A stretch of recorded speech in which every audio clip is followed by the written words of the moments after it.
अब हम जो कॉन्सेप्ट पढ़ने जा रहे हैं वो है डेफर्ड रिवेन्यू एक्सपेंडिचर का। सर डेफर्ड रिवेन्यू एक्सपेंडिचर का मतलब क्या होता है? देखो नाम से क्लियर हो रहा है, डेफर्ड रिवेन्यू एक्सपेंडिचर का मतलब है ये एक रिवेन्यू एक्सपेंडिचर है।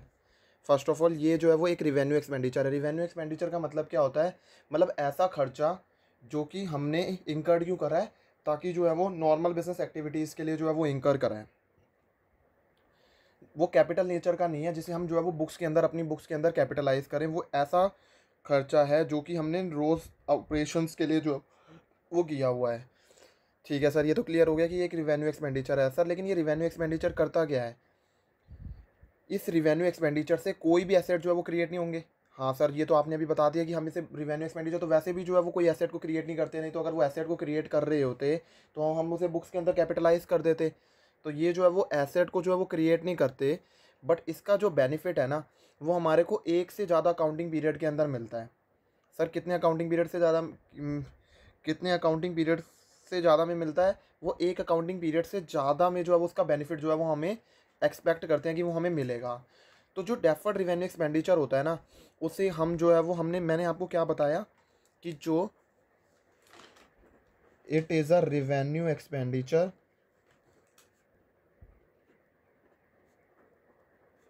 Which does not create any asset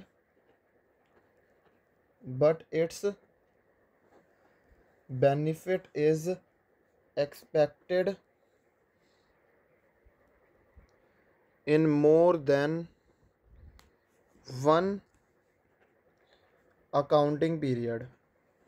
और जो डेफर्ड रिवेन्यू एक्सपेंडिचर होता है ना, इसीलिए तो डेफर्ड रिवेन्यू एक्सपेंडिचर को हम राइट ऑफ कर देते हैं ओवर द पीरियड, जिस पीरियड के अंदर हमारे को उसका बेनिफिट मिलने वाला है। सर कहना क्या चाह रहे हो? मैं ये कहना चाह रहा हूँ, अगर मान लो हमारे को उसका बेनिफिट 5 सालों के अंदर मिलने वाला है, तो हम जो है वो हर साल जो है वो 1/5 जो है वो क्या कर देंगे, राइट ऑफ कर देंगे। ये जो डेफर्ड रिवेन्यू एक्सपेंडिचर होता है ना, ये फिक्टिशियस एसेट्स भी बोला जाता है। फिक्टिशियस एसेट्स का मतलब क्या है? फटी हुई जेब है एक तरह से। मतलब जिसका जो है वो कोई, जिससे जो है वो बस जो बेनिफिट है ना, वो हमें अभी नहीं मिल रहा, वो आगे आने वाले कुछ सालों के अंदर मिलेगा। लेकिन ये बस नाम के एसेट्स हैं एक तरह से, बस इन्हें नाम के एसेट्स होते हैं, इसीलिए इन्हें फिक्टिशियस जो है वो फिक्टिशियस एसेट्स भी बोला जाता है। ठीक है सर, ये समझ में।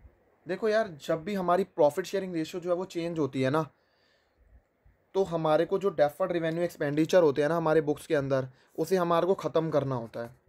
उसे हमें क्या करना होता है? राइट ऑफ करना होता है, अपनी बुक्स में से बाहर निकाल फेंकना होता है एक तरह से। डेफर्ड मतलब जो है वो राइट ऑफ करने का मतलब यहाँ से कि उसे बाहर निकालो, मतलब ख़त्म कर दो उसको, डेफर्ड रिवेन्यू एक्सपेंडिचर को। सर आपने अभी बताया डेफर्ड रिवेन्यू एक्सपेंडिचर जो है वो एसेट होता है। डेफर्ड रिवेन्यू एक्सपेंडिचर एसेट है, और अगर हमारे को उसको ख़त्म करना है तो हाँ, हमारे को जो है वो इतनी जनरल एंट्री तो हमारे दिमाग में जो है क्लिक हो गई है कि जो है वो हमारे को डेफर्ड रिवेन्यू एक्सपेंडिचर को जो है वो क्या करना पड़ेगा, क्रेडिट करना पड़ेगा। या तो डेफर्ड रिवेन्यू एक्सपेंडिचर, सर हमें नाम पसंद नहीं आया, इसका एक और नाम है, सुंदर सजीला नाम, एडवर्टीजमेंट सस्पेंस अकाउंट। क्या ये नाम पसंद आया? हाँ सर, ये नाम पसंद आ गया।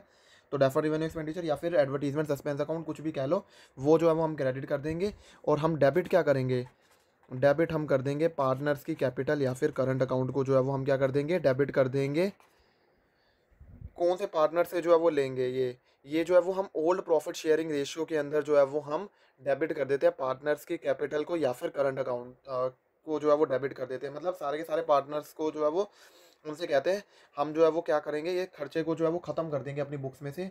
और जो पार्टनर्स हैं ना, उनसे वो ओल्ड प्रॉफिट शेयरिंग रेशियो में जो है वो क्या कर देते हैं, वो राइट ऑफ करवा लेते हैं। और अगर हमारे को जो है वो इनसे एक तरह से हम क्या कर रहे हैं, ओल्ड पार्टनर से जो है वो चार्ज कर रहे हैं, तो हम जो है वो पार्टनर्स की कैपिटल अकाउंट को जो है वो क्या करेंगे, डेबिट करेंगे। अगर हमारे को उनसे चार्ज करना है तो इसीलिए जो है वो हमने इसकी कैपिटल अकाउंट को जो है वो डेबिट कर दिया। एक फटाफट छोटा सा एग्जांपल जो है वो मैं आपको करा देता हूँ। देखो, अगर जैसे मान लो हरदीप एंड संदीप है, वो पार्टनर्स है, रेशियो ऑफ 4:1 उन्होंने डिसाइड करा वो प्रॉफिट जो है वो इक्वली शेयर करेंगे। मतलब यहाँ पर जो है वो क्या हो रहा है, ये डिसाइड हो रहा है ना कि वो जो है वो प्रॉफिट शेयरिंग रेशियो जो है वो चेंज हो रही है। तो हमारी कंडीशन जो है सेटिस्फाइड हो गई। बैलेंस शीट जो है वो शो करी एडवर्टीजमेंट सस्पेंस। तो क्या होगा, एडवर्टीजमेंट सस्पेंस को जो है वो खत्म कर दिया जाएगा। एसेट खत्म कौन सी साइड पर होता है, क्रेडिट साइड पर जो है खत्म होता है। Advertisement suspense account debit, sorry, advertisement suspense account को हमने जो है वो क्रेडिट कर दिया, और जो है वो दोनों पार्टनर्स की कैपिटल अकाउंट को जो है वो हमने डेबिट कर दिया। एक तरह से हमने जो है वो ये जो डेफर्ड रिवेन्यू एक्सपेंडिचर का जो है वो चार्ज कर लिया हमने, जो है वो ओल्ड प्रॉफिट शेयरिंग रेशियो के अंदर, जो ये पार्टनर से हरदीप और संदीप से। सो यस हमारा जो है वो यहाँ पर डेफर्ड रिवेन्यू एक्सपेंडिचर का कॉन्सेप्ट जो है वो ख़त्म हो जाता है।